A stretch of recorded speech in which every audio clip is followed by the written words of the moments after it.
Good afternoon, good morning, and good evening, ladies and gentlemen. My name is Bazil. Welcome to Why Gigantic Needs to Be an eSport Part 4. Yay, Part 4. This is going to be about artwork. Tomorrow we're going to be talking about miscellaneous things that I feel is also important that we didn't get to touch on or the community brought up.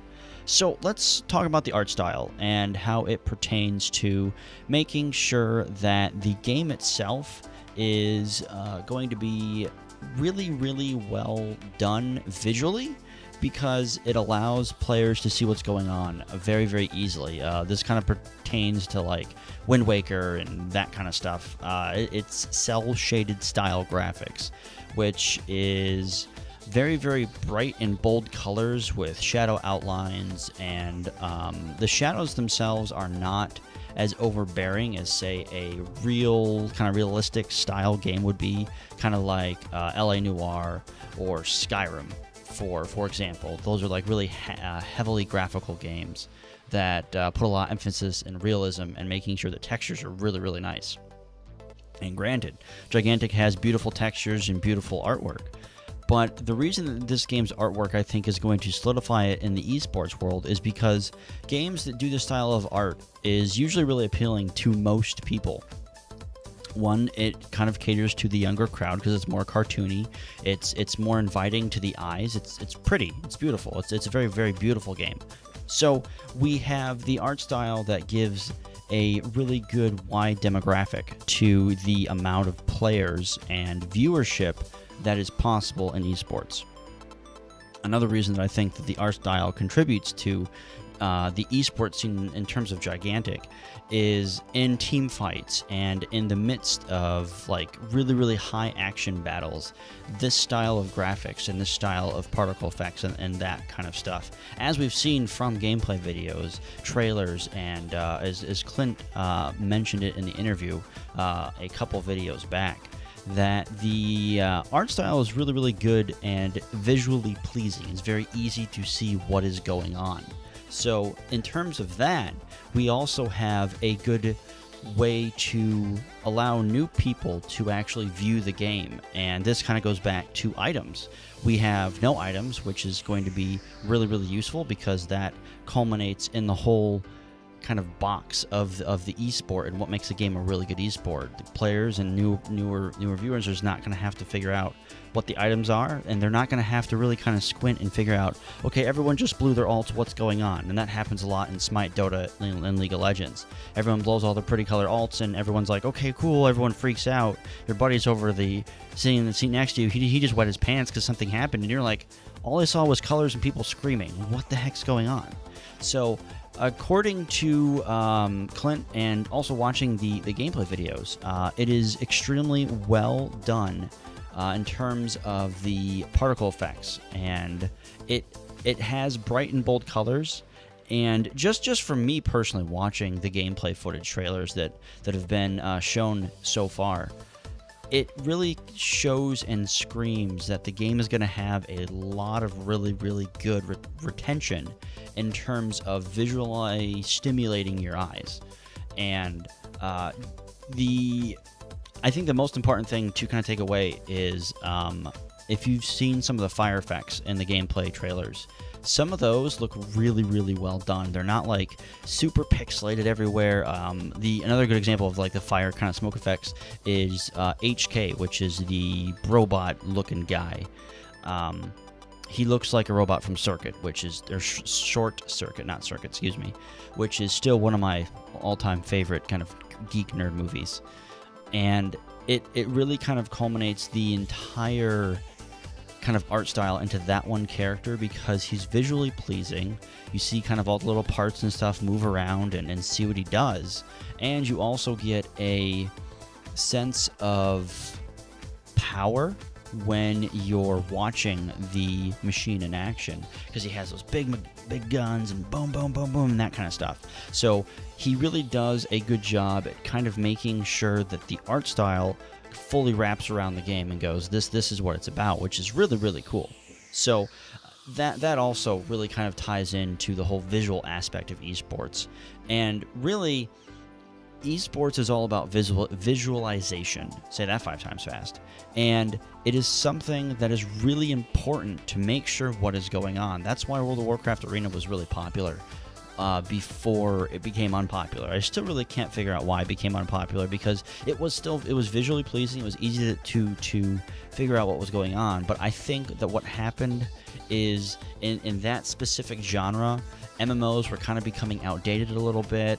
WoW was starting to kind of not do as well as it should have, and the esports scene was changing from the arena and first-person shooters to StarCraft and League of Legends, and that's when those two games kind of rose to power and rose to the popularity, and which is why they are pretty much the esports kind of gurus when it comes to developing the scene and making it as big as it did today. Because without those two games, esports would not be here. So if we take a look at those art styles just in general, League of Legends has a visually pleasing art style. Now, it's a little bit chunkier and blockier than my personal taste and likes, but it does give that really, really good sense of bright, bold colors feel. And the reason that League of Legends does pretty well in terms of the visual aspect is it allows players to see what is going on, even in a mess of colors, and even in a large team fight where everyone blows their ults and just kind of goes crazy. You're still able to see, for the most part, what is going on, and you got to give props to Riot for stepping up and changing a lot of that. Because in the beginning, man, really hard to tell. And then StarCraft, we have StarCraft 1, which was Brood War, and that art style just... if we take a look at it now, compare it to, back then, it is completely different, mainly because of the technology and everything. But Blizzard took their World of Warcraft and Warcraft style, implemented it into StarCraft 2, and it's really, really easy to tell what's going on. I don't recall anyone ever having problems of, I don't know what's going on. It's very, very easy to see. And it's really interesting to see that Blizzard takes the kind of the old style of their art and brings it in to StarCraft 2, but just brightens it up.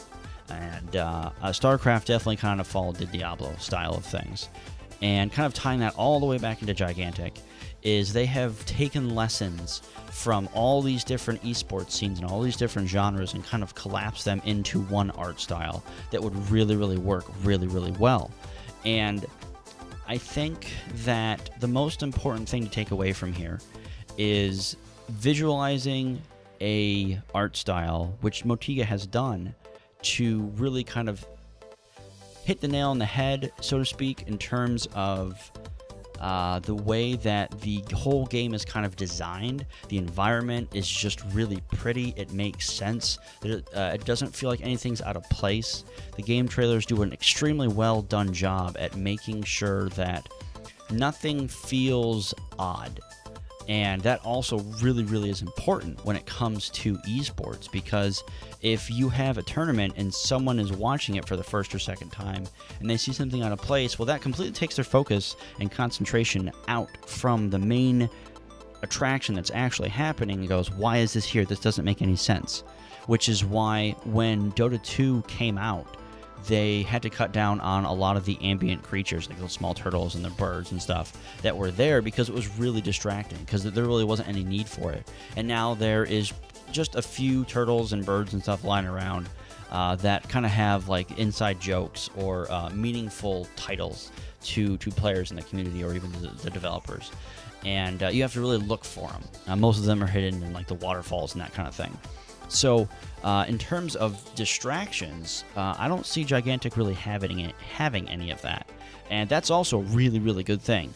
Keep in mind that I have not played the game yet, and I've only kind of gone off what has been previewed and shown to us, and then, of course, what Clint was able to divulge when he played the game at PAX. And this opinion could change, but I really, truly feel that Gigantic probably has the best visual art style and overall environment aesthetic design just completely sealed down when it comes to esports and just being able to see what's going on. And I really got to commend Motiga for that. You guys have fantastic artists, and I really hope that they continue to do well and I think that right now the direction that the game is going visually and art-wise is just perfect. Don't change it, and just continue doing what you guys are doing. That's really all. I mean, the art style really is pretty easy to nail down when it comes to the esports scene, just because of how they're doing things, and it's just so eye-catchingly pleasing. It's really not that difficult to pinpoint what's good about the art style. I know it can be a little bit of a turnoff for some people because it's like, oh, cartoony graphics, that means it's a childish game, and that's not true at all. If you think that, you're dumb, and you'd be missing out on a really, really good game coming out. And I would definitely suggest you guys give it a try, and let me know what you guys think in the comments. And that's gonna be all. Yeah, that's pretty much all I had for the art style on the Gigantic game. And I'm going to close it here because I'm running out of things to say. That's it. That's all. God bless. Have a wonderful afternoon, morning, and or evening. And I will see you guys tomorrow for Miscellaneous. Oh, also, let me just kind of do another comment here. If you have anything you want me to talk about tomorrow, let me know. Tomorrow being Friday, I will record it on Thursday night and then put it up Friday morning, like I have been throughout the week. So if you guys have anything you want me to talk about, go over again. Maybe I know the items and had a huge controversy about that. So if you guys want me to talk about anything about that, let me know in the comments and Reddit and all the other fun stuff. And card bye.